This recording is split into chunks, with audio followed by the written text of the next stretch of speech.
All right, everybody, welcome to Talking Taker, episode number 45 of our encyclopedic exploration, digging up the career of the greatest professional wrestling character of all time. My name is Alex Dorio. I am at Alex Dorio on Twitter and Facebook, Instagram, all that good stuff. I am one of your co-hosts here, one of the creatures of the night, and I am joined, as always, by my tag team partner, my wrestling buddy, my fellow creature of the night, Twitterless, Travis White. Travis, I'm excited to finally be getting into episode 45 here. I'm on a little bit of a delay. I was out of town working at a camp, and I understand you got to become your favorite superhero for a few days. I did. Yeah, you know, anybody who's listening to this knows that I'm a huge Batman mark. Bring him up as often as I can. And I actually had to come as close as I possibly could to becoming Batman this week. So, long story short, we thought we had some mice in the attic, my wife and I, and went out there to get them out. And 3 bats flew out of my siding on the side of my house. And later on, I still hear them in there. And my wife was freaking out, screaming like someone murdered our children. And luckily they hadn't. But I got up on the roof with my neighbor, and we were beating on the attic, and about 14 or 13 more, I think, flew out. Almost terrified me, almost knocked me off my house, probably about a 25-foot, 30-foot drop. So I have a new respect for Jeff Hardy being on top of my roof, and new respect for Bruce Wayne. Man, it was incredible. So that's a little bit of our delay, too. I had to deal with some bats, the bat problem. Well, we have dealt with the bats. I have dealt with the kids I was wrangling all week, and we are ready to dive into a huge, historic moment and match in The Undertaker's career. WrestleMania 14, his first ever matchup with his brother Kane. Before we get into that, though, just real quick, wanted to touch on, of course, very sad news this week as we lost the man they call Vader, passed away this week. You know, we've talked about him at length on, I believe, 3 episodes of our show so far: the Royal Rumble 97, Final Four 97, and Canadian Stampede. I know we've kind of gone back and forth on how we felt on some of his matches with The Undertaker specifically, but I know, Travis, for both of us, there's no doubt he is one of our favorite performers of all time, I think, especially for that WCW run. And sad to see him pass away, especially before he went into the Hall of Fame. And I hope that does get rectified for him and for his family very, very soon. Hall of Fame induction. Any other thoughts you'd like to offer about the mastodon, the girthy one, Vader? The man they call Vader? Yeah. No, man, it was sad. You know, I guess, you know, he's had health problems and we should have seen it coming, but I just didn't expect it, you know, especially one of your guys you look up to as a child. You know, go back and watching his battles with Sting and with Flair and Steamboat and stuff. That's the Vader I remember and know and love. Even though I wasn't watching religiously back then, he always stood out. He and Sting always stood out to me as a kid flipping through it, 605 on TBS or whatever it was. But then, we've talked about his battles here in the WWF. And, man, I'll never forget Final Four with him. He just slugging away and just being so awesome. And, rest in peace, Vader. We had some good times going over your matches here, and even though I may have crapped on your last one, I apologize. But you know, it's because of the bar that he sat so highly earlier on in his career. So it wasn't anything personal, but we're gonna miss him, and hopefully he gets to go in the Hall of Fame sooner rather than later. So. Well, you can hear our thoughts on that Final Four match and all of his matches with The Undertaker over in our archives. You can go to talkingtaker.podbean.com or search for us on all the podcasting services as well to hear those episodes. Go check out his matches, though, for sure. Go that Final Four match especially. There's also a really cool casket match that he had with The Undertaker on a house show that's over on the old school section on the WWE Network. We didn't talk about it on the show, but I think I posted it on the social media at some point over there. Really cool hidden gem over there. But in better news, we do want to send a shout out as well to one of our loyal listeners, old Randy Turco, Pokey's little dog, and congratulate him on his newborn baby. He shouted us out on Twitter to let us know that. Also shared with us some pictures of a house show he went to around this time from WrestleMania 14, where we got to see Kane against Chains in a matchup of the Undertaker versus the Undertaker's brother. A little warm-up match there for Kane. So congratulations, my man. Hope you're listening to this, and hopefully maybe you're getting some rest in peace. I doubt it, though, since you got a little creature of the night running around. Exactly. Little leech of the night, little creature of the night, little Pokey's little puppy, I guess we could say. So, Good on you, mate. Good job. Keep listening. And sorry we're 3 days late here, but it is what it is. It is what it is, but it's well worth the wait. Just like this match over almost a year's worth of build here between Undertaker and Kane. It's just been incredible to go through, really starting around that time of Revenge of the Taker when Undertaker burned Paul Bearer, threw that fireball at him, and then Paul Bearer decided to go all out against the Undertaker and reveal all of his deep dark secrets. And that takes their matchup finally takes place, Undertaker and Kane, here at WrestleMania 14. And before we get into this final part of the build up here, I just want to talk a little bit about, this match's place in history, because of course everyone remembers WrestleMania 14. It's a real turning point for the WWF with Shawn Michaels against Stone Cold Steve Austin, Stone Cold getting his rise to the top, all the stuff with Mike Tyson, which is incredible. And, we're not going to talk about it too much here because it doesn't have much to do with The Undertaker. It's memorable, it's historic, it's awesome stuff. Yeah. And, it gets all the credit for the big changing of the guard here with the WWF, with it finally taking over WCW here shortly after this pay-per-view. But I really think, going back and watching this, that having such a strong number 2 match in Undertaker and Kane and having this incredible build-up, I think that really helps take this WrestleMania 14 show over the top. There's WrestleMania 13. Unfortunately, that's a one-match show. Undertaker may have main evented, and we celebrated his title reign here on this show. But it's a one-match show. Austin versus Bret Hart is what people remember that show for. Looking back the year before, the Iron Man match, again, WrestleMania 12, that's a one-match show. You can look at this at WrestleMania 14 and say, Undertaker and Kane, it's not as important as the main event, but it's right up there, dude. It is right, I think, on that same level. I think people were there to see that match. People ordered this pay-per-view to see that match as well. And you can look in the audience and see a lot of the signs out there. There's a lot of Undertaker and Kane signs in the crowd, too. I think this match deserves a lot of credit for boosting this show. What do you think?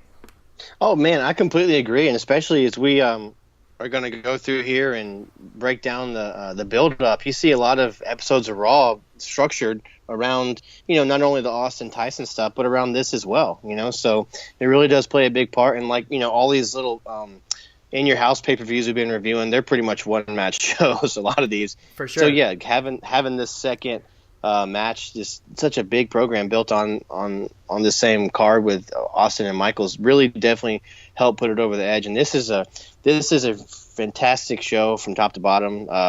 In its place in history, maybe the matches aren't all 5-star or whatever, right, but it's a great pay-per-view. It's the beginning of WCW's death and WWE's takeover of them, or WWF's, and it's fantastic. Recommend this show top to bottom. Yeah, I really consider this one, going back, it's really kind of the first of this modern age of WrestleManias. It's, you do feel like every match matters. Every match has a storyline.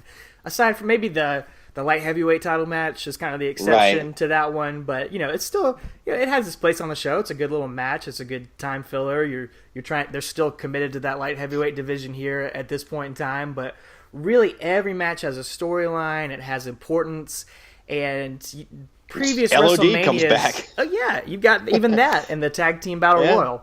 Previous WrestleManias don't have that same feeling where it just feels, the whole show feels epic. They're, like we said, one-match shows, a lot of them. And this one kind of takes you to that next level. It really, I went back and watched all the WrestleManias in order a few years ago when we were getting ready to go to WrestleMania 27, and a lot of them just feel like, average pay-per-views. And this is one of the first ones where it really starts feeling like WrestleMania, like this. Right. That WrestleMania feel. I don't know any other way to describe it, but no, it really feels there's like no other way to describe it. But I tell you what, the set does not feel like WrestleMania. No, we'll they're talk not about quite that at that when we level get to the yet. show. Yeah, no, they're not there yet. But I'm just picking. But you're right though, man. This one definitely feels like the first big time WrestleMania. It's they're gonna go after this. They're gonna go all out and make sure that all the storylines are culminating here and everything. So really cool stuff. But very cool stuff, and the build up again, very very cool too. Let's get into it. Very excited to talk about this. That, like we left off at Royal Rumble 1998 with The Undertaker being burned in a casket by Kane, and then mysteriously disappearing out of the casket somehow that night. And we pick up with the night after the Royal Rumble, and Paul Bearer comes out and opens the show with another A-plus performance, I would say.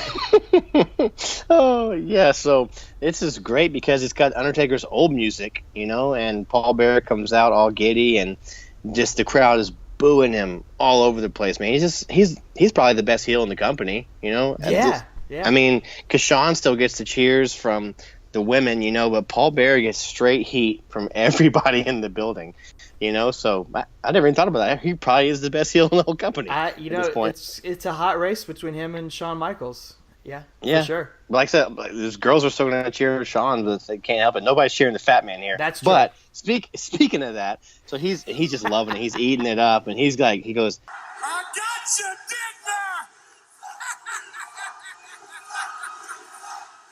What a hideous human being is Paul Bearer. man, it's so awesome. He's got this "You Suck" chants from the crowd, which again later on as years roll by, that'll be a huge part of company history. But he getting responds "You to Suck" them chants too. Oh, yeah. They're chanting "You suck," and he says, "Well, if I do, I must be good." Okay. Oh yeah. TV 14. Yeah, exactly. So, not sure what he's talking about there. We'll leave it up to your interpretation. So, but he goes on. He's like, I had each and every one of you in the palm of my hand, and he goes on to say something I think you and I would both agree on. He says that he should have gotten a Golden Globe last week or 2 weeks ago for his performance. Of course, he's talking about when he came out all disheveled and looking like your drunk uncle after a funeral wake or something. But I agree, man. He should have gotten a Golden Globe for that. I guess Golden Globes are on at this time or something. Yeah, they might come out in January. Yeah. Yeah. Okay. So, but he makes a good point, and I think one of us mentioned it in last week's episode about Undertaker smiles. When he and Kane both embraced each other, and Undertaker smiled, and Paul Bearer goes on and says, you saw that, you saw him the first time he smiled in 7 years, but and he recaps kind of what we saw in the video and talks about a little girl that was crying in the audience when he saw her there, and when he's pouring gasoline on the casket and chopping it up. So what now? Basically, is how he ends there. Right. He's loving this. He's overjoyed. He's so excited. He's tripping over his words in this promo, and the big plan that Paul Bearer has concocted over these past 6 months plus has now finally come to pass. Undertaker is gone and is never to return when all of a sudden the bell tolls. The Undertaker's music hits again. The casket comes rolling out with a crew of druids, not the J-Brones again. Some guys they randomly found off the street, potentially. Yeah. Who knows? But JR mentions on commentary that, like we said, when the Royal Rumble went off the air, the officials were able to put out the fire and open up the casket, and the Undertaker was nowhere to be found. So the announcers are confused. They don't know what's happening. It's kind of very similar to SummerSlam 96, where the Undertaker was carried away after the Boiler Room Brawl. Then that next night on Raw, he's carried back into the arena, confusing Paul Bearer. So it's kind of playing off that, except this time, when the casket opens, Kane's pyro shoots up off the turnbuckles. His music plays, and JR says, "That's not the Undertaker. That's his dastardly brother, Kane." Oh, thanks, JR. No subtlety there. Never. Yeah. It's what a great ruse, though. From Paul Bearer's perspective, it's really good, and it's really just ticks off the audience, so because they think that they're getting Taker back, and here they go, and Paul Bearer says that is what would happen. Usually we'd see the Undertaker come right back. Yeah, exactly. So Paul Bearer tells us, ladies and gentlemen, I present to you the last surviving member of the Undertaker's family, Kane, and that's the way I like it. Because I'm Paul Bearer, and you're not. Yes, brings back his old catchphrase. His old catchphrase back in the mix here. Yes. So, but man, what? They never mention Undertaker's name. He never has a name. It's just Undertaker's family. Kane's got a name. It's always Undertaker's family. Undertaker. They never say his name, which I guess technically his name was Kane the Undertaker, as we covered back in episode 1. So that is a great point. We don't know his real name, or maybe that is his real name. Maybe that is his birth name. We just don't know. Never thought about that. They just say, your mommy and daddy, your mom and father and your brother Kane, but Undertaker's name is just Undertaker throughout all this. So Interesting. yeah. Another interesting thing, throughout the night, we get some more playing into the Undertaker with DX's rivalry here for one more night.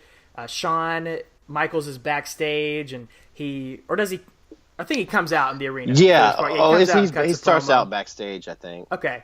Well, he's very upset about what happened to the Undertaker last night. He's acting like he's crying and promising that D-Generation X is going to go find the Undertaker tonight. So they have a lot of skits throughout this episode of Raw where they're trying to find the Undertaker. There's a hearse in the arena, and they open up the doors, and there's a bunch of ladies of the night or something in this. Yeah, not creatures of the night, ladies of the night. Yeah, and they fool around with them in the hearse. They interrogate some of the minis backstage, trying to see if they've seen the Undertaker. All this and ridiculous this is that stuff. Iconic moment when China picks the mini up and holds him in front of Shawn Michaels' face so he can interrogate him. But you know what it reminded me of Leslie? It was when Leslie Nielsen was searching for the Undertaker. Yeah, it's back done at very SummerSlam. much for comedy. Yeah. It's pretty funny. Yeah, it's pretty funny stuff. Basically, DX can't find him. They can't find Undertaker, and so at this point, we later on in the show we have Undertaker's music hits. You know, and at this point, if I'm in the audience, I'm getting a little tired of his music hitting and what's about to happen. So his music hits, and this figure descends very, very slowly from the rafters. But it looks like Undertaker the way they're shooting it. You think it's Undertaker coming down, and the crowd's cheering. You know, they're hearing his music, but then they start to see something's not going on, right? But commentary is selling his return. It's huge. You know, the crowd's cheering, and there's this figure in the middle of the ring. And at this point, you kind of realize this isn't him. This guy's about 8 inches shorter, and anyway, this cloaked figure goes and raises the lights and goes to take the hat off, and then DX music hits, and it's Shawn Michaels here in the ring. So yeah, another one. You know, I guess Paul Bearer said earlier, "I got you, didn't I?" So I guess Shawn could have said the same thing right here. So 2 ruses in one night on Undertaker. Probably could have stretched this over a few weeks of Raw, but dude, they're firing everything at the wall to see if what sticks, you know, and trying to beat WCW in the ratings. So they are. This is, of course, the iconic Raw where Mike Tyson and Stone Cold have their confrontation. So that's a big thing they're throwing at the wall that definitely sticks on this night. So like we said, you know, that's not it's not the subject of our podcast. Of course, it's a historic moment, though, a must watch. I mean, I can't believe there's anyone out there that hasn't seen that, but if you haven't, that's what you got to watch this episode of Raw for. And go ahead. I was saying one thing I wanted to mention that Shawn does say. It's kind of funny. He mentions how the Undertaker's done because of DX with absolutely no help from anyone. I just thought that was a nice little heel tactic. It is. No one helped him, you know, at all. Even though we all know Kane's the one that won that match and lit him on fire. So. Well, DX says Undertaker's done. Kane and Paul Bearer are acting like the Undertaker's done too, because they're going to move on for this next month to a feud with Vader. Which, you know, timely that we're talking about this. That's going to be Kane's next feud here. And, you know, I don't think we need to go week by week through this build-up to No Way Out. But, you know, they have typical Kane build here, I guess. Kane comes out and attacks Vader, gives him the tombstone. And then Vader comes out one week and uses a fire extinguisher to attack Kane. That's apparently kryptonite. It's kryptonite, yes, apparently. Because as soon as Vader sprays it, Kane just bolts, man. Yeah, he gets out of there. I guess that has to do with his whole fire aspect. Oh, yeah, I understand. My favorite part is one week Kane comes out with a clock that's set to Vader time, and then he makes that clock spontaneously combust in the ring, which I don't know who wrote that, but kudos. Yeah, that clock. That clock, well, they got it from Dollar General, but it was awesome. It has a little Vader thing on it. Yeah, and it's time. It's Vader time, and it blows up and catches fire. So, and Paul Bearer also makes sure that week, I think that's Raw on February 9th, he makes sure to say Taker's gone for eternity. So that's the week right before a No Way Out. But one thing I want to mention, did you see that when Kane chokeslammed some guy named Wink Collins? Yeah. There's a guy in the ring named Wink. Yeah. Hey, ladies and gentlemen, if you know who Wink Collins is, please find him. Please let us know. He took a choke slam, I believe, and a tombstone from Kane. So you know who he is? Random guy from the back or something, isn't he? Did he work for them? Do you remember during the SummerSlam build when they had the $1 million giveaway commercials? Yeah. With all the he's the guy in those commercials every week. No way. Yeah, he's the guy What? that gives out the clues and all those commercials. I think Okay. he's in one of the Billionaire Ted sketches too. So I don't know what he did actually for the company, but Yeah. he's somebody they've used. I think this is the only time he's ever come out on Raw and been given a name. It's really, really weird.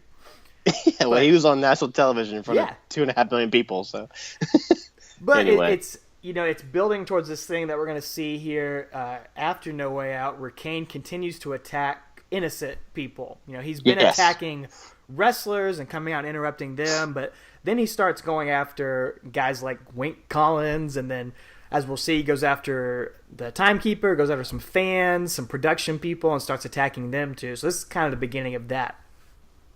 yeah, absolutely. And I guess, yeah, so at this point, Kane is wrestling, at No Way Out, and he beats Vader.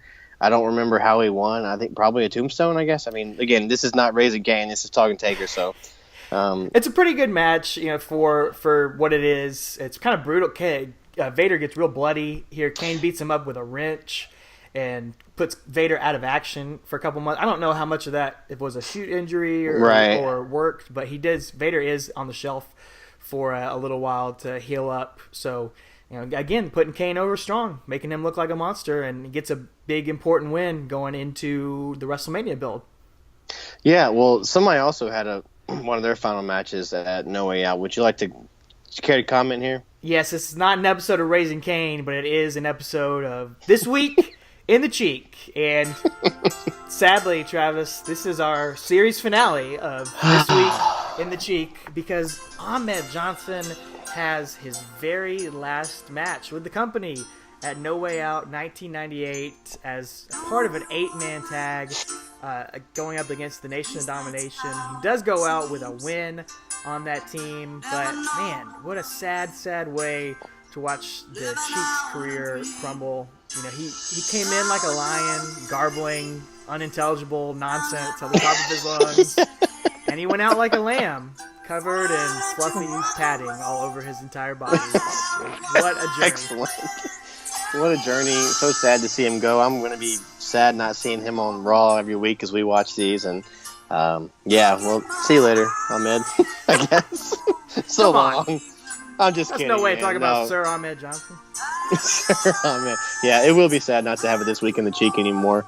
We'll find something else, I'm sure. So there's lots of garbage to sift through and fun stuff to sift through in these next coming months. But the good thing we didn't do a Ahmed Johnson podcast. It's been about 14 episodes. I will say though, it's kind of a testament to the power of the Undertaker. Looking at Ahmed Johnson's career, it spanned about 3 years, give or take a few months. But he came in so hot, came in so strong, tons of potential, tons of charisma, and he just didn't hold up. And he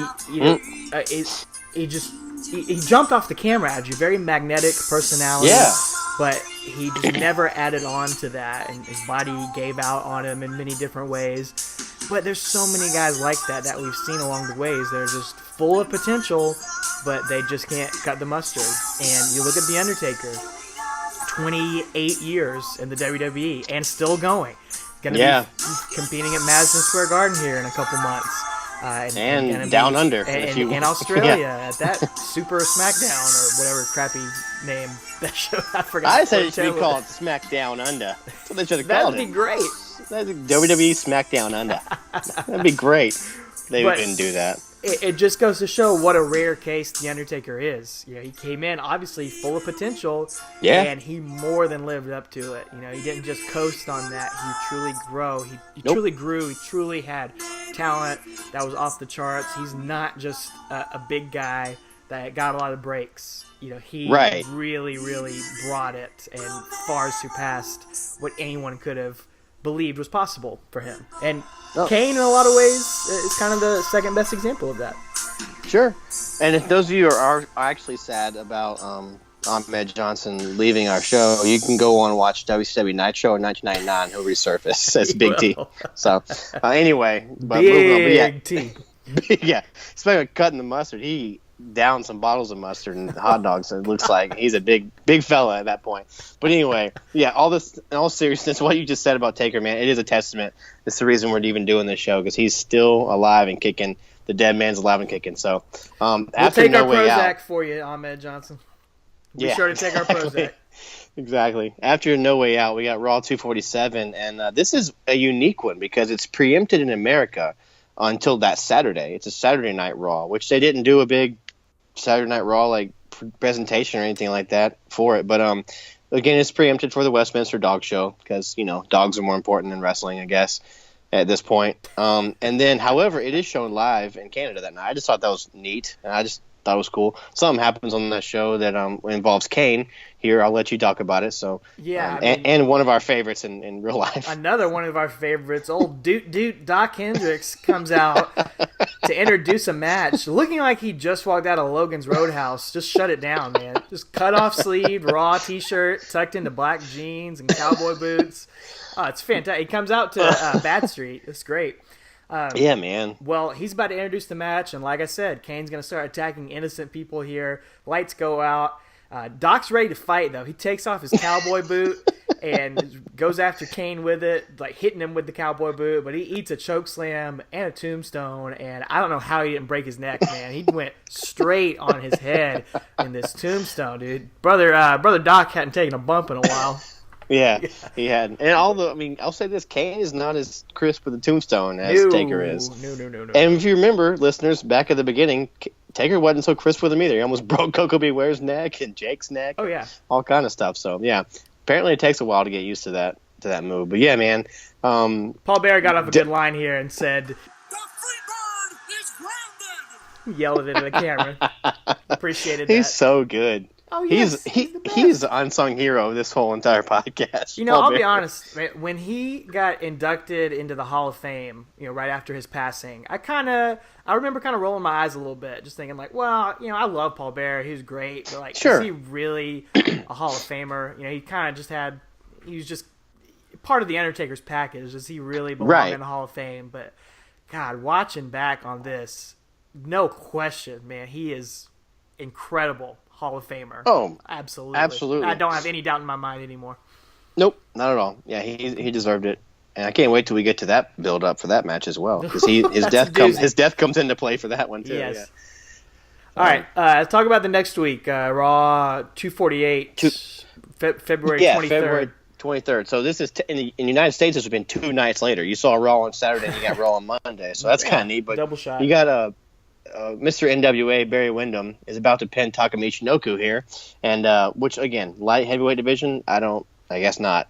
I'm not sure what's going on, but anyway, Barry's about to pin Taka, and Kane's intro hits and his music, and he comes out and hits a choke slam and a tombstone to completely bury the light heavyweight champion here, Taka. He just puts him away, and at this point, Paul Bearer says, "Is this where he says, he talks to Stone Cold? He says there's only one superstar I mentioned, and that's Stone Cold Steve Austin," which that came out of left field for me. Me too. And I don't remember this. I don't remember this at all. I was watching pretty vividly at this point, or pretty religiously at this point, as a 6th grader at Columbia Middle School in Augusta, Georgia. But I do not remember Kane calling out Stone Cold Steve Austin in the middle of all the Mike Tyson, Shawn Michaels stuff. Me neither. Yeah, that was interesting. I guess he feels like he's taken out The Undertaker. He's taken out Vader. Why not continue to go after the championship here? Makes sense, I guess. Makes sense from storyline perspective. So, again, he calls him out and says he's going to have a match with Austin next week, if he'll meet him. So yeah, Raw 249 on March 2nd. That's where we see the payoff for this weird thing with Stone Cold. They start the show with DX in the ring. Stone Cold interrupts them. Kane interrupts all 3 of them. Everybody out there says he's going to send Stone Cold straight to hell. Then later on in the show, Kane comes out and confronts Stone Cold.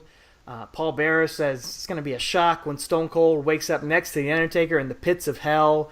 And then Stone Cold gets ambushed by DX at the top of the stage. So really this is all just a ploy for DX to be able to attack Stone Cold Steve Austin. I don't know if DX paid off Kane or something, or Paul Bearer or something like that, sort of implying some sort of alliance between them two without actually saying it, but they never really go anywhere with that.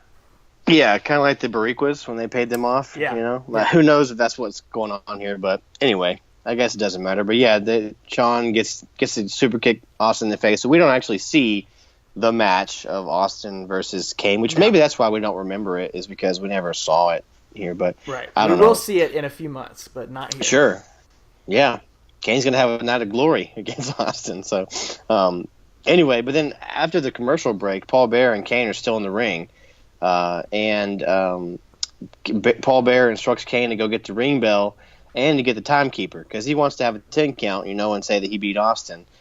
And on the way out there, there's some guy in the front row who has a Stone Cold shirt on, and I couldn't see. Did he jump over the guardrail, or did Kane pull him over the guardrail? Kane pulls him over the guardrail. I rewound this to see if he punched Kane. I think he did. I don't know what happened exactly, but yeah, Kane pulls this fan over the guardrail and murders him on live television. Yeah. And the camera does not shoot it up close. The camera shot that we see on the network is the hard cam way far away. So it makes me think it was a shoot. It was not a work. No idea, because the announcers are saying, "We need to get some help out here. There's a fan down."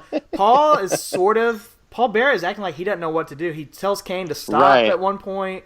It feels like an angle, but it's also shot, like you said, the camera does not shoot it up close at all. They shoot it from very far back, just like they would if a real fan ran in there. They don't shoot it. I don't know, maybe we both got worked, and maybe this is all storyline, but I looked up research, too. No one really seems to know either online what actually happened that night.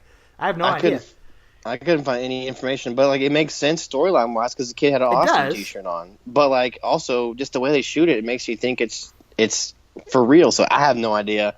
If anyone knows, if you were there that night, if you were this kid in this Austin shirt, they got beat up by Kane. Well, I don't think he can March talk to us 2nd because he's actually dead. That guy was murdered by Kane that night. He got his lights put out. Yeah. So. Well, then he almost straight up kills old Mark Yeaton, the timekeeper, too. Yeah, Kane does as Paul Bearer wishes and grabs Mark Yeaton. And again, for those of you who don't know who Mark Yeaton is, he's no longer with the company, but he's a timekeeper. He used to sit over there by the announcers, and he's the one that throws Stone Cold his beers at the end of every episode of Raw for the next 5 years. He was there for a long, long time. Yeah, he was. So I think he still has his Twitter at timekeeper WWE or something. But anyway, nice guy. I've heard him on podcasts. He's a really cool guy. But anyway, Paul Bearer has Kane chokeslam him and then tombstone him, and I haven't seen anyone sell a tombstone better than Mark Yeaton. So it's so good. That's crazy. I don't think he's ever taken a bump before, as far as I know. Yeah, as far as I know. Yeah. And he just went up straight up there and took a tombstone. Yeah. So Kane just killed 2 guys. Murdered 2 guys on the screen, and no one's arresting him. So, and then Paul Bearer says, Kane has done all that I've told you leeches of the night he's going to do, and laugh at the fat man, and you actually hear audible laughs from the crowd at this point, which is awesome. I love it. So, and he says Kane has 1 tombstone left. So I'm not sure this is like a video game where you save up your finishers or something, like at SmackDown, and he's only got 1 little blue bar left or something. I'm not sure, but apparently Kane only has 1 tombstone left, and who's it going to be for? And so Paul Bearer threatening the announcers. Will it be you, Queenie? Will it be you, JR? And they cut to the announcers, and King is just pointing at JR, just being just being the king, man. As long as it's not him, sacrifice his buddy JR. Oh yeah, for sure. For sure. He doesn't care. King is fantastic. He's an unsung hero of this podcast as well. Yeah. I love his commentary. But so yeah, at this point, it gets 1 tombstone left, the gong hits, the lights go out, the fans pop, which I'm glad they did because again, the week before or a couple weeks before, they've, heard this music hit and it's been a ruse for 2 weeks or for 2 nights, or excuse me, twice in the same night. Easy for me to say. But the purple and blue lights come on. And again, Mark Yeaton is just still dead in the ring. Yeah. He's laying there this whole segment. And how many times the bell tolled? Did you count them? I didn't count them. I lost count at a dozen. Man, it keeps tolling over and over and over again, which is great. It's really, really building this up. Paul Bearer he thinks JR is doing it. He says, "That's enough of that there music, JR. It's not him. It's not the Undertaker. He's not coming out." And then the organ music starts playing. Then a casket appears mysteriously on the entryway. Then lightning strikes the casket. And all of a sudden, the Undertaker is lying on top of the casket. And he sits up, and the roof blows off of this arena, man. It was epic.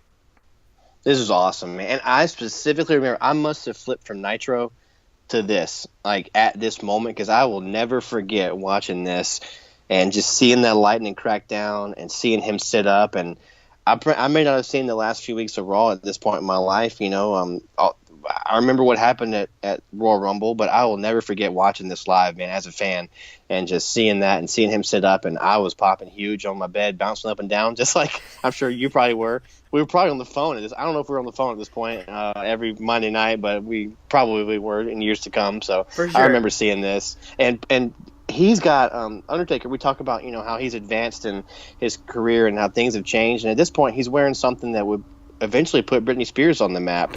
He's got a cordless wireless headset mic, hands-free mic on him, you know. Which is interesting. I don't know that I've ever seen anyone in wrestling cut a promo like that. Just he's not holding a microphone, and gives it a different appeal. It sets this segment apart, and he just cuts a heck of a promo here, screaming out, Welcome to hell and the demon who will lead you into eternal damnation. calling out Kane, saying, "You're so foolish. You thought you destroyed me at the Royal Rumble, but you cannot destroy that which does not wish to perish." It's so epic and over the top, man.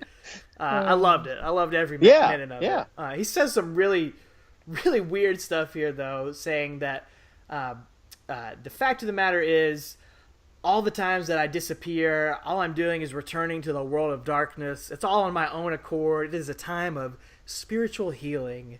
It is a time for the truth and to know the truth. And on this trip, all I was doing was soothing the souls of my parents and explaining to them why I would do the one thing I promised never to do. And the crowd erupts at that point because they know what he's talking about. He's going to get his hands on the tape.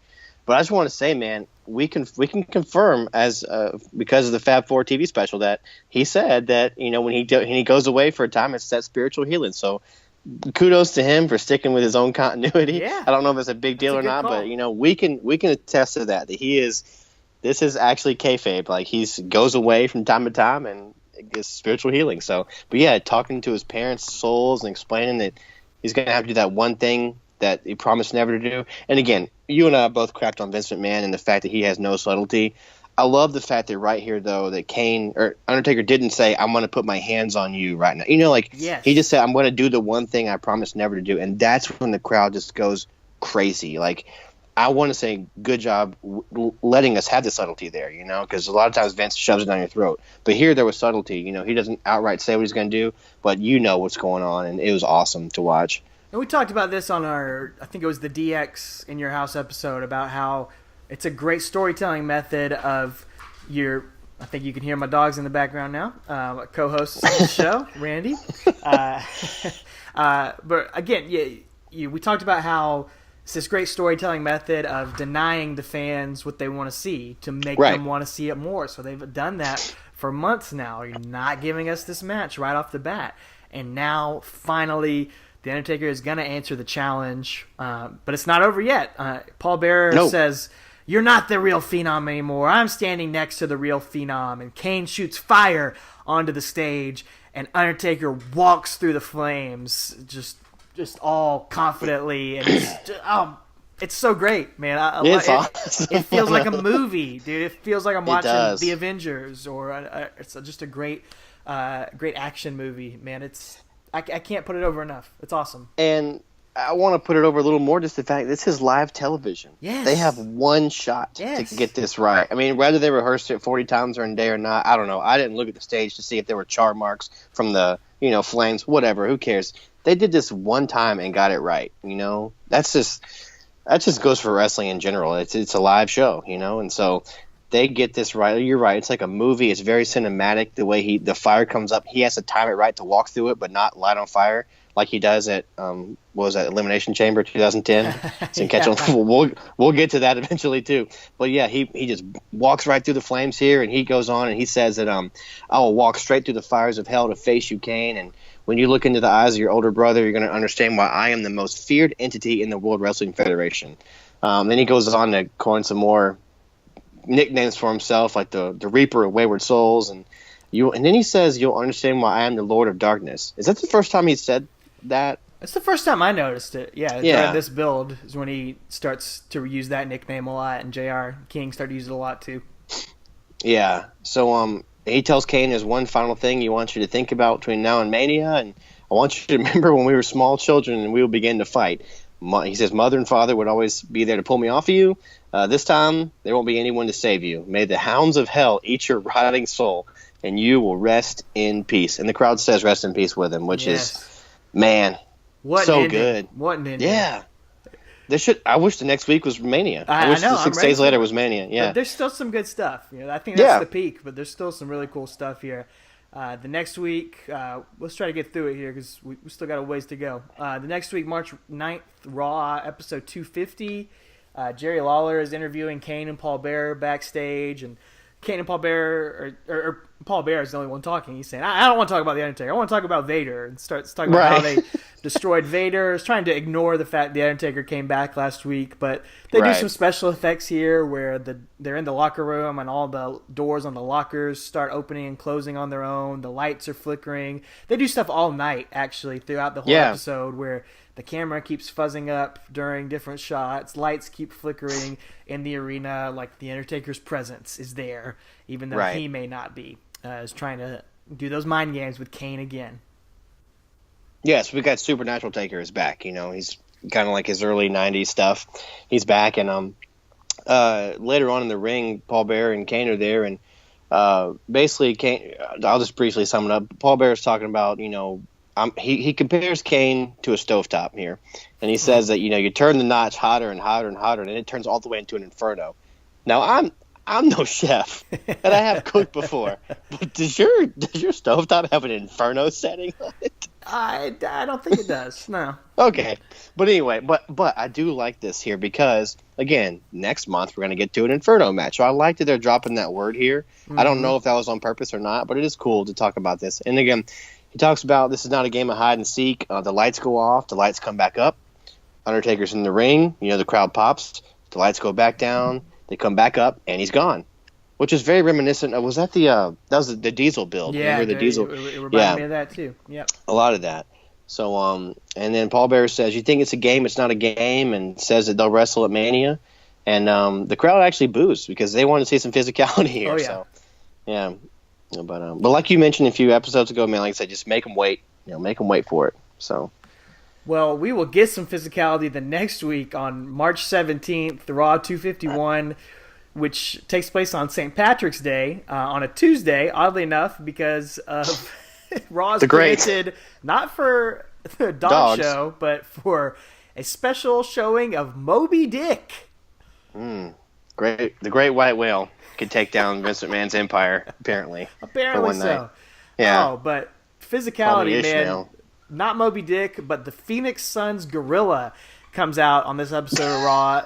He does some segments, does some dancing, some silly stuff. He's on commentary, sitting at the commentary table. But he's coming out, and all of a sudden, lights go out while he's in the ring, and he takes, I don't know if it was a worker in the costume, but he takes a picture-perfect tombstone. It was a gorilla. What are you talking about? Oh, excuse me. It was a gorilla.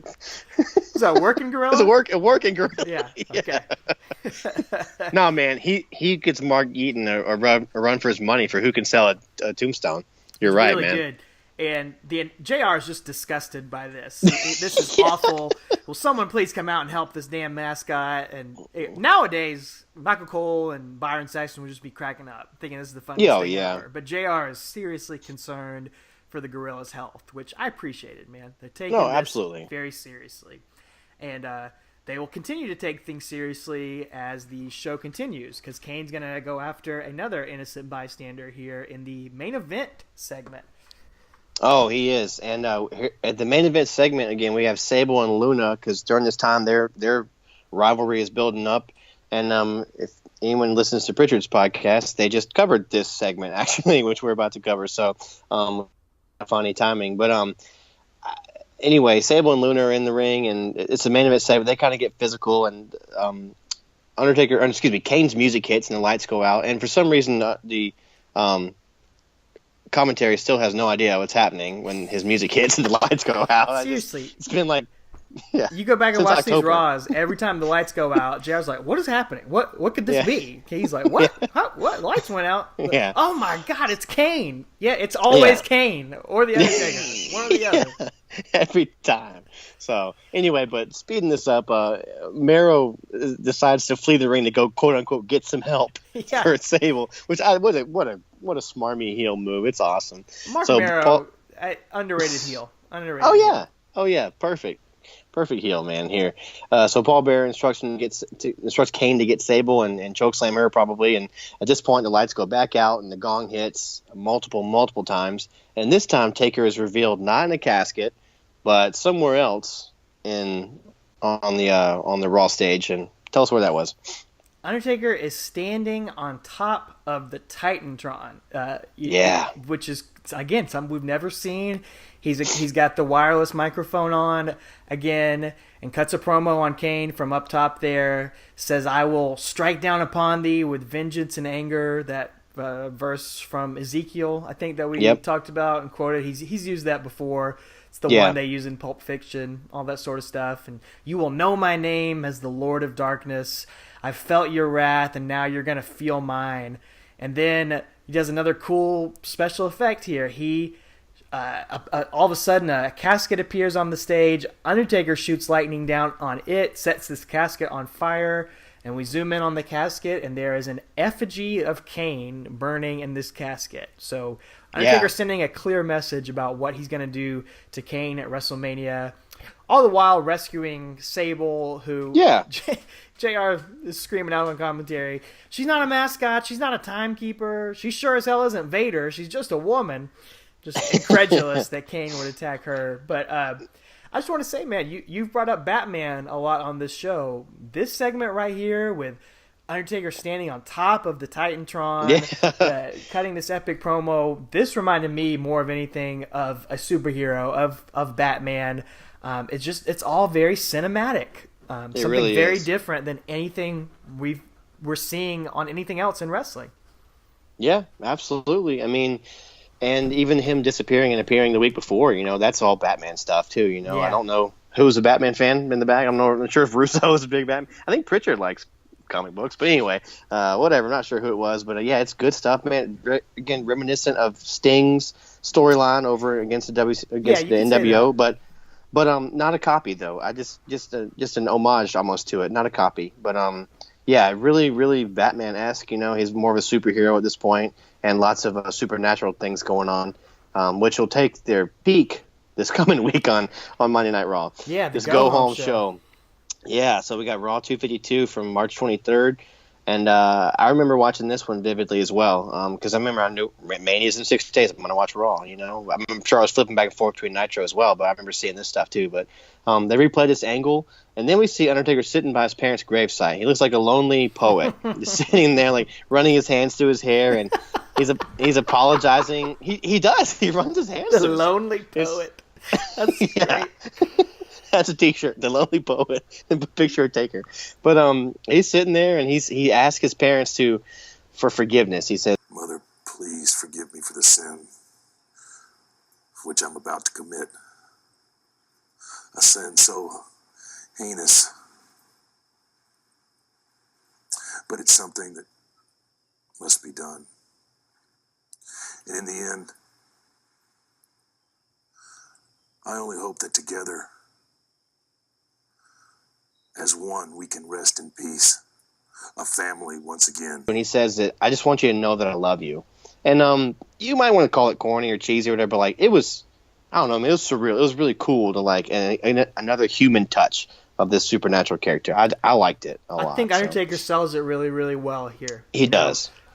Some people give Undertaker some crap on. Let's say he's, some of his promos are kind of corny and he's really not the best promo person, but he can turn it on when he needs to. I think absolutely. This was again, it's felt very cinematic. It feels different than anything else on the show, and I think it's important. It ties in this whole storyline, ties it back to what it was all about from the beginning of Undertaker burning down the house, killing his parents, all that sort of stuff. Burning down the house. It brings that connection back up here, and Kane is going to respond immediately afterward. He's going to come out, and him and Paul Bearer are going to have a little demonstration here, a demonstration, if you will. Sounds like Matt Hardy. Demonstration. Nice little pun there. Yeah. But I do want to say JR has a great line here, and he reminds us that this match at Mania is not about championships, it's personal, which I do, it's true. Most of the matches are championship matches, they're about that, but this is two brothers fighting, for their lives, trying to literally kill each other probably. They're lighting each other on fire and stuff like that. So, but Paul Bearer's out, and he says, he's tired of the Gaga, and he's tired of, he tells the fans that Kane has the same powers that Undertaker does, and he says, show them what you can do. And here we take this supernatural stuff to a whole nother level. Yeah, Kane goes on a run here. He shoots a lightning bolt up at the ceiling. He shoots one towards the announce table and blows up one of their monitors. Paul Bearer says, that spotlight has been on my eyes all night. Why don't you take care of that? Kane shoots it up at the lighting truss and makes that explode. And then Kane gives Undertaker free reign, lets him have one of his own. So Kane sets a crew member on fire and kills a guy for the third time in this past month. It's funny. It's over the top, dude, because we've seen the security guard arresting Stone Cold all these weeks. Vince McMahon's so worried about that. Kane's out here straight up murdering people, and whatever. Okay, go backstage, do what you want. I guess everyone's just afraid of him. I guess I don't know, but it's except for that fan in the front row. Except for that fan, he went straight after him. It made me think, though, man. You can't. You have to put your logic aside with wrestling, especially with Undertaker and Kane. You got to take it for what it is. Michael Cole had a line in here. He said, what's going to happen when the mystical powers of The Undertaker clash with the fire of that man Kane?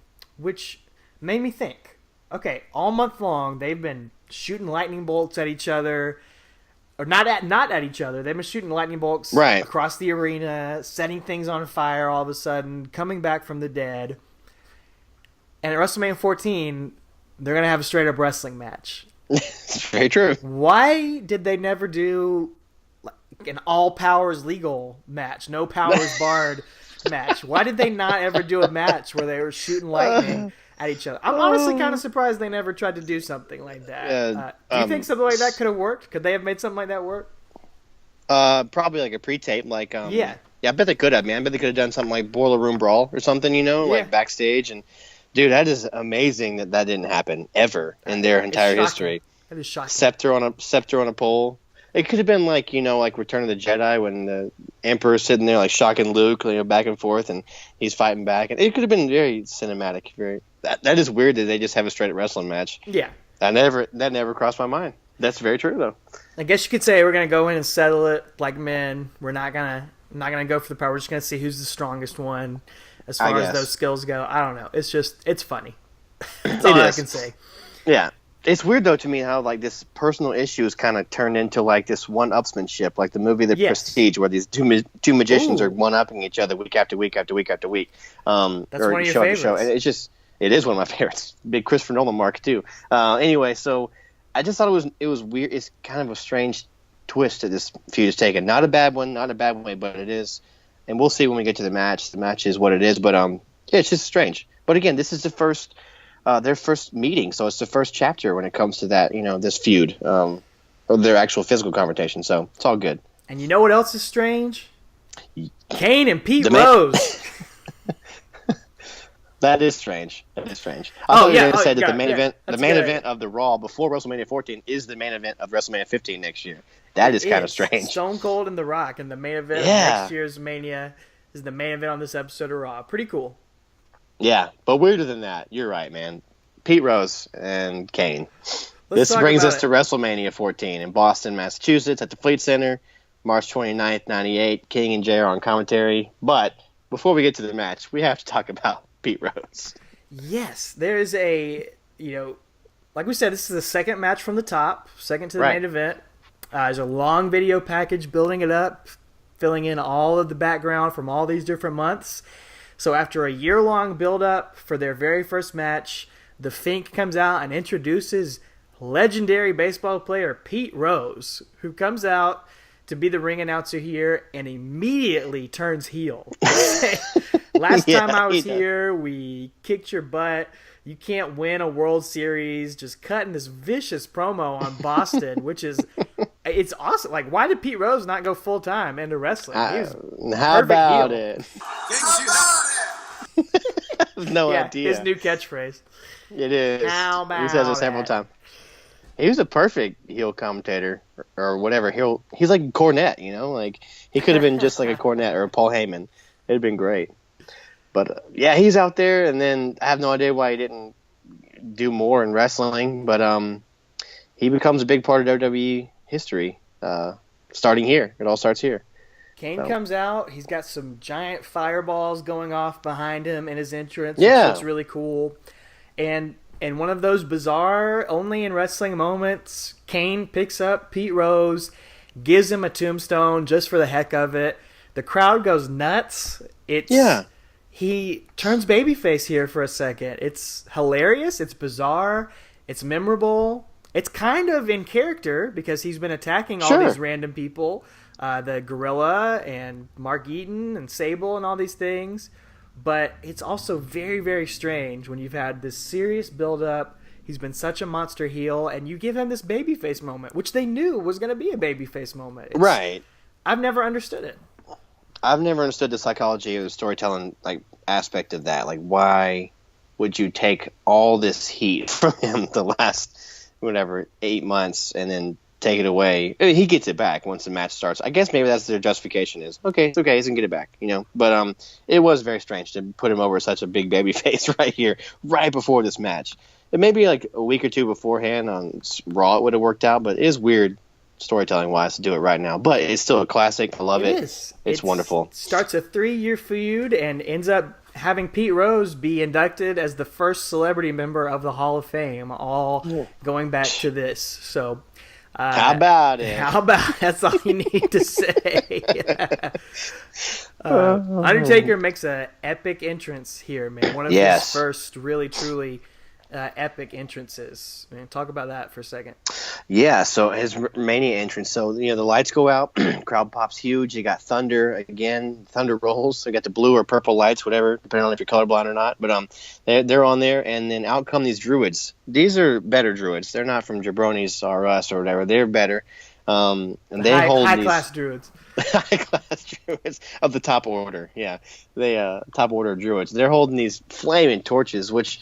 Watching this just took me back to when we were at Mania 20. We'll talk to that later, but I didn't realize how similar that entrance was at 20 to this one right here. Yeah. But we'll talk about that later on. It's one of his best podcast. Entrances. This one's really cool. Again, you got that. What's that song called that plays beforehand? It's that classic chanting song. Yeah, it's called O Fortuna. Okay. I don't know who is the original composer of it. I don't remember, but you recognize it as soon as you hear it. Yeah. But I guess they got the license to that, or maybe it's just public domain. But anyway, that plays, which is a really cool little tweak and addition to his entrance here. But it's playing, and these druids make a torch tunnel basically, and then a bolt of lightning strikes the entrance way, and Undertaker's real music hits, and he comes out, and he's got a little bit of a new outfit. If you guys remember last year, he was rocking his old school outfit with his gloves and everything. And here he's got his what will become to be known as his Lord of Darkness cloak. He's got the real high collar on. It looks like a villain from a Dracula movie, honestly. Or looks like Dracula, honestly. He's got this Lord of Darkness collar or high collar cloak. And I think JR even calls him the Prince of Darkness here when he walks out. So. Just the aura, the presence is just off the charts. It really feels like a WrestleMania match, especially given all the build and given that we've kind of compacted it and watched all the build here for us here in just a couple months span. It really, really feels cool to see how Yeah. it's all played out and all led up to this, their very first matchup. And Yeah. it's really, really cool. Undertaker, actually, once they get in the ring, he does something we rarely see. Undertaker strikes first. And, we usually see his opponents trying to strike first blood, but he goes after Kane first here to kick things off. Which is a cool nuance there, because again, like you said, we can tell that because we've watched all these pay-per-view matches. He is always attacked second, it seems, or he's attacked first. He gets attacked first. Yeah, but here, him being on the offensive and punching him, and Kane no-sells it. Just like it's very reminiscent of early Undertaker matches where he would no-sell. Really cool. They do those spots where usually we see someone backing Undertaker into the corner and him throwing them around. Well, they kind of reverse that, and Kane gets pushed into the corner, and he turns around and throws Undertaker into the corner.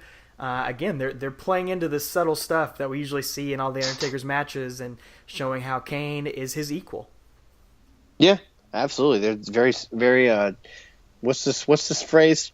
Tit for tat, whatever it is. I don't want to say it the wrong way like Dwight did in The Office. But, yeah. Anyway. But then the short arm clothesline by Kane, he's using Taker's moves, but Taker immediately sits up after that, and there's kicks and punches and a lot of just brawling almost. It's not at this point in the match, not a lot of wrestling. But again, if you think of two brothers fighting each other, if me and my brother get in a fight, I'm not going to put him in the lion tamer. I'm gonna punch him and low blow him and hit him in the gut and stuff. I'm not going to do wrestling moves on him. So. Kane goes for a tombstone at one point early on, and Undertaker wiggles out of it. And then Undertaker does something here, which we've never seen before. He just hops up onto Kane's shoulders like a freaking cruiserweight. Just jumps up on top of him like he's going to do a victory roll or something. But Kane gives him an electric chair drop straight down, which was, again, seeing new things out of the Undertaker and Kane here. Yeah, I appreciate that. He doesn't do it at all every match, which makes it great when he does unique stuff like that. So it's awesome. And at this point, I just wrote my notes that Paul Bearer is just such a great heel on the outside here, just talking crap to Undertaker and encouraging Kane and just calling the shots here. And Kane's in control, and apparently the ref is distracted when he hits Undertaker with the steps the first time. But then he does it again. The ref's staring straight at him, and he apparently doesn't care. I don't know, man. We've crapped on the referees here sometimes, particularly during these Undertaker matches. They just seem to let things go. I don't know. Well, that comes later on. It happens too with something else I'll talk about. I guess you could say he's afraid of what he's going to give them a lot of leeway here. He's clearly seen Undertaker and Kane fight before. Apparently, Jim Ross has never seen an Undertaker match before, because he says the most frustrating thing on commentary. That'd be redundant, but I've never seen the Undertaker take a whipping like this. And as we've mentioned on so many episodes of this podcast, you literally could not be any more redundant, Jim Ross, because you say that in every single Undertaker match, that he's never taken a beating like this before. Yeah. At first, with Mankind, it made sense. It was true, but now at this point, it's just a farce. Say it in every match. It's just a soundbite. It's like he can't help himself from saying it. So, but the crowd's good here. The crowd's giving some real good heat to Bearer and Kane, and using those Steve Austin fingers to flick off the Paul Bearer and Kane. And that was pretty funny. It's pretty cool. Yeah. But and I just made a note too that apparently Kane, I think at this point is when they go back into the ring, and Kane suplexes Taker from the apron into the ring, and hits a lariat, and he chokeslams Taker, which gets a 2 count not because Taker stayed down, but because Kane actually lifts him back up after 2. Yeah. Neat little nuance there. Yeah, very neat little addition into the story there, because Kane easily could have won there, it seems like, but he wants to inflict more punishment on him. Again, it puts over Kane strong. We're going to talk about that here, that Kane, not a spoiler to say he loses this match, but he looks very, very strong in defeat in a lot of different ways, and part of it's because of that. And I said it's really cool, except instead of doing something awesome after picking him up after the chokeslam, he just puts him in a chin lock. Yeah. What? You pick him up after that like you want to inflict more punishment, and then you go into a rear chin lock for 3 minutes. What are you talking about? It didn't make sense. But I guess in 20 years Kane's been away. He's been in wrestling school, so because they never mentioned that he's a wrestler. How he learned how to wrestle. Here's your brother from 20. I guess for 20 years he's in the dungeon or somewhere learning how to sleeper hold somebody. I don't know, or maybe he doesn't know how to wrestle. All he knows how to do is sleeper holds. I don't know. Never really explained here in kayfabe land, but well, I guess Paul Bearer taught him. I don't know, but Paul Bearer goes back to conducting his opus on the outside, man, during this chin lock. He does a great job of working the crowd and trying to keep the crowd invested while Kane's got this chin lock on forever. Yeah, he does, and commentary's selling it good, well, and Undertaker fights out, I believe, at this point, and gives him a clothesline, but then Taker gets knocked down again, and we get into sleeper hold number 2. Yeah. At this point, I just wrote the crowd's a little bit quiet right now. They are. To this, but Taker they're gonna does pick get it up out here in a minute. Yeah, Taker suplexes Kane onto the top rope, like crotches him on top rope, which I thought was unique. You don't see Taker do that a lot, but then he big boots Kane off the apron, but Kane lands.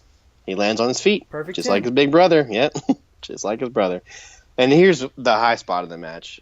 Please walk us through this. Well, we see the Undertaker do that giant flying cow dive onto Kane on the outside that we saw back at Ground Zero. But Kane slides out of the way and sort of directs Undertaker through the Spanish announce table. Man, it's a huge spot here.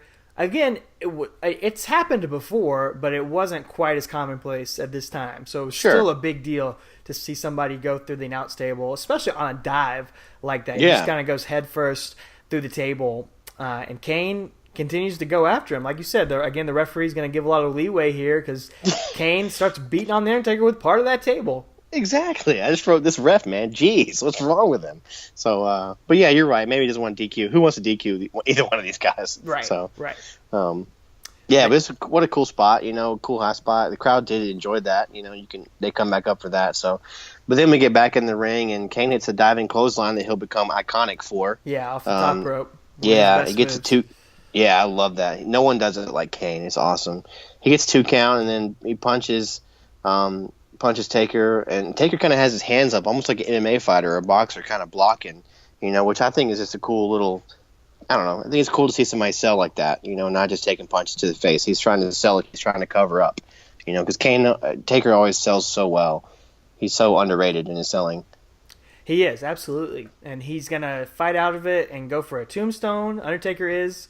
But Kane flips over, hits his own tombstone, and does the Undertaker cover, where he's crosses his arms over his body, and Taker barely gets a shoulder up here. A really good near fall, and I think a lot of people in the crowd could have definitely bought that as the finish there.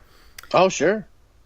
I would have. It would have been easy to see that be the end, especially after the beating. He's jumping to the Spanish announce table and stuff, so would have made sense. We see some more back and forth, and like you said, this really feels like a fight between a couple brothers, man, not just a wrestling match at this point. Yeah. We've seen some stuff that did feel like a wrestling match with the chin lock, but then they go back into just having a fight with each other. JR says he thinks Undertaker's sort of doing a rope-a-dope strategy, letting Kane wear himself out on him. Undertaker, clearly an experienced performer, a 2-time WWF champion. He's been around a lot longer. It kind of makes sense here that he's using that skill set that he's developed over the years in the World Wrestling Federation. And he is able to get a choke slam on Kane, hits the tombstone on Kane, goes for the cover, and in a very historic moment, Kane becomes the first person, with an asterisk next to it, the first person to kick out of a tombstone, which is pretty incredible after all these years. Yeah, because I think you and I, even watching this and texting back and forth before we recorded, thought that wasn't true. But it is, as far as we can go tell. I know you and I both thought Hogan kicked out, but he didn't. He took a tombstone and got up immediately. There was no pinfall. Right. He just no-sold it at all. Thanks, brother. And then we thought Goldust did, but he was the first one to reverse the tombstone. But tell us about that asterisk you found there, though. Yeah, like you said, we both were thinking. And I think, too, because JR is always exaggerating how, this is the worst we've ever seen Undertaker get beaten. Yeah. I thought, well, surely someone has kicked out. I could have sworn he did.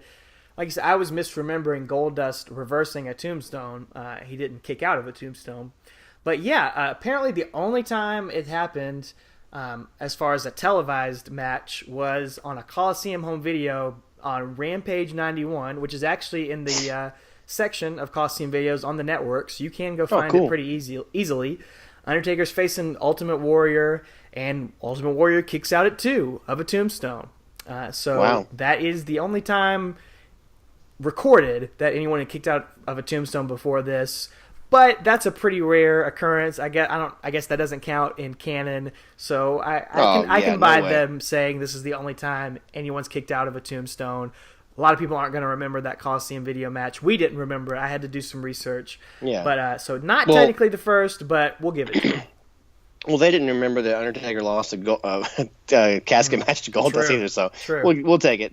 That's why we had to research it. But yeah, as far as we know, this is the first time anyone's ever kicked out. So big moment. There's a video online on WWE. We'll put it on social media about everyone who's ever kicked out of a tombstone. So, and he is the first one. So again, that's not enough though. Undertaker hits a leg drop. Kane sits up, hits a second tombstone to Kane, and Kane, quote unquote, kicks out. He seems really gassed at this point. To me, he seemed like he was really he gets it right at like 2.999. He lifts his shoulder up barely. It's not one of those kickouts where he's throwing his shoulder from the apron. He just kind of barely gets it up. So Paul Bearer seems kind of gassed too. He nearly has a heart attack on the outside of the ring at this, and JR says he can't have a heart attack. He doesn't have a heart. Classic. Yeah, Kane sits up. Undertaker hits the top rope with a top rope clothesline of his own. All the way across the ring.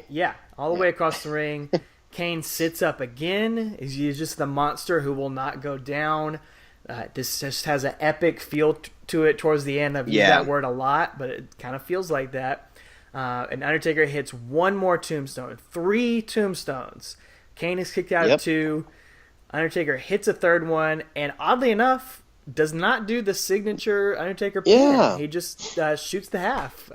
Hooks a leg, and gets the 1, 2, 3, and Kane kicks out right at 3 right here, just barely missing the ref's hand going down to continue to look strong here at the end. Yeah.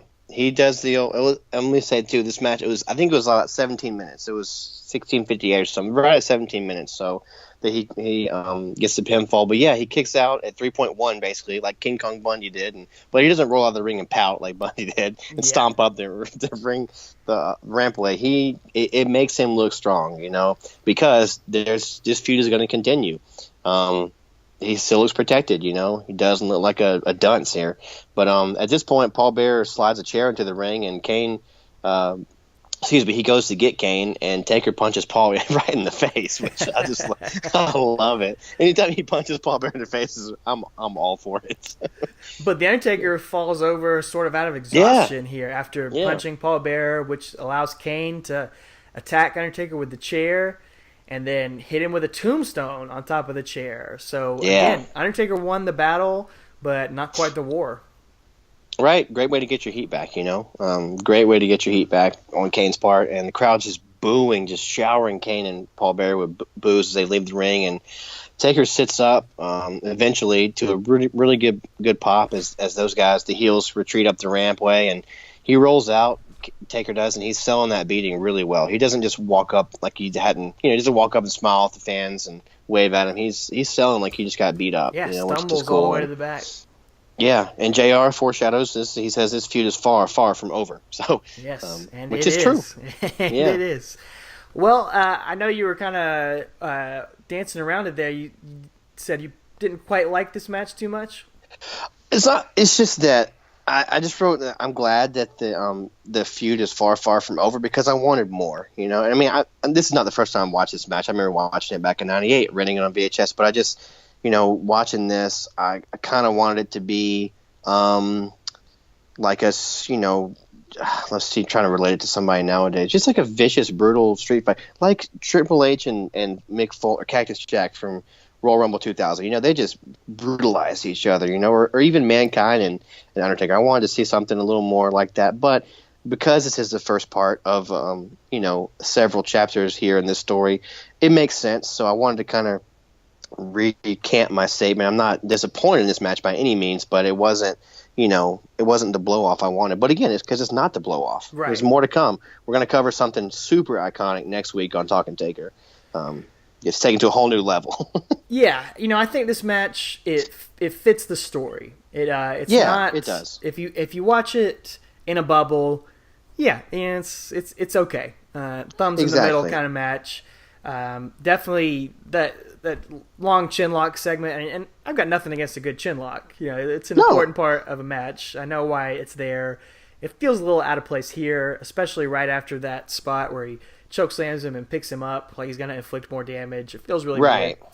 But I think this match, it fits the build-up to it, and it feels like the payoff of what we've seen, the first part of it. Like you said, there's going to be a lot more to it. The feud's going to continue. I think it works for what it is. And it's one of those times where really it's not about going out there and having a 5-star match. It's really about the build and the story and all that going into it. Right. That's the important part.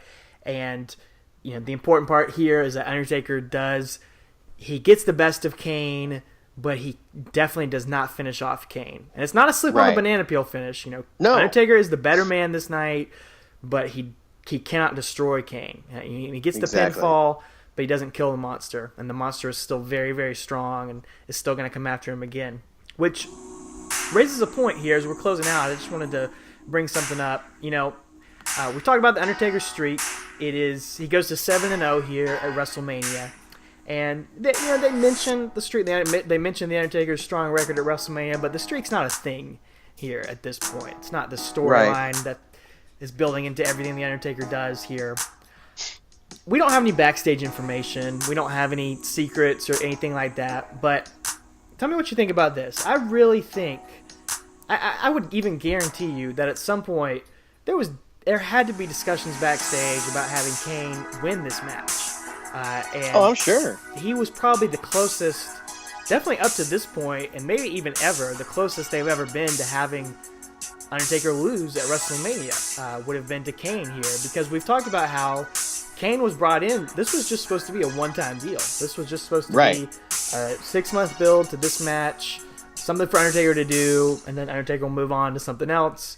Maybe they'll do something with Kane, maybe not. But clearly, Kane has been so strong in this role with Paul Bearer by his side. They're going to extend this feud. Kane's going to become his own iconic character. I guarantee you they went back and forth, possibly having Kane win this match to extend the feud that way. I would bet all my money on that. Oh, I agree wholeheartedly.